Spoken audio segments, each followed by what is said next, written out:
छोटी सी कुटिया के भीतर एक फूस के आसन पर देवर्षि नारद बैठे हैं। उनके सामने हाथ जोड़े मुनि वाल्मीकि भी बैठे हैं। मुनि वाल्मीकि के मन में एक प्रश्न, एक सवाल उठता है कि क्या इस पूरे जग में, इतनी बड़ी धरती पर, कोई ऐसा मनुष्य है जो सभी नरों में श्रेष्ठ, सबसे वीर और महाज्ञानी हो। वे अपना यह प्रश्न नारद जी से करते हैं। तब नारद जी क्या कहते हैं, सो सुनिए। नारद से पूछे मुनिराज, कौन है जिसमें सब गुण साजा, जो होवे गुण धाम अपारा, शील ज्ञानी सुंदर सुकुमारा। कहे लगे नारद मुस्काए, आज है आप रहे बताए। कहे आपने जो गुण तात, राघव छोड़ न किसी में साथ। सलोन शत्रुहंता और ज्ञानी, हरि सम वीर भोले से दानी।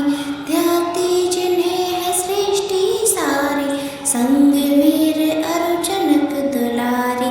देह गठीले अंग सजीले, नयन कमल सम लगे कटीले। काम देव से छैल छबीले, ले धनु भारी बाण नुकीले। बाल बुद्धि गुण ज्ञान निधान, वेद वेदांग युद्ध का ज्ञान। नर के रूप में वे नारायण, जिनसे हारा वीर दशानन। वाल्मीकि कहते सकुचाए, कथा हमें यह पूर्ण सुनाए। तब ईश्वर का ध्यान लगाते, राम कथा नारद सुनाते। देव ऋषि नारद तब राम चरण चित लाए। कहे लगे वाल्मीकि से, सुंदर राम कथाएं। वाल्मीकि जी के पूछने पर नारद जी बतलाते हैं कि इतने गुण श्री राघव को छोड़ इस पूरे जग में किसी के पास नहीं।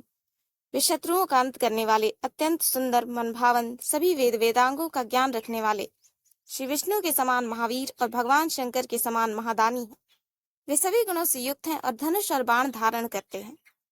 वाल्मीकि जी उनसे पूरी कथा सुनाने की विनती करते हैं। तब देवर्षि राम कथा सुनाना आरंभ करते हैं और यहीं से रामायण की कहानी शुरू होती है। कौशलपुर जो सरयू तीर, हुए वहाँ मनु राजा वीर। जिन्होंने नगरी एक बसाई, अवधपुरी जो आगे कहाई। उसी वंश में रघुदिलीप, भये अवध के भावी महीप। फिर हुए वंश में एक महिषा, भये आगे जो कौशल दीशा। श्री दशरथ था जिनका नाम, बल और गुण के थे वे धाम। प्रजा प्रिय हुए वे महाराजा, तिहु लोक में डंका बाजा। वसुंधरा के एक वे नाथ, थी संपदा भी भारी साथ। थे वे ज्ञानी धर्म धुरंधर, देव असुर भी करते आदर। कुल गुरु जिनके मुनि वशिष्ठ, और श्री नारायण थे इष्ट। मंत्री महाज्ञानी थे 8, ऐसे वीर थे वे सम्राट। ऐसे वे राजा सुखकारी, प्रजा मुदित थी जिनसे सारी। उनकी प्रिय रानियां 3, हरि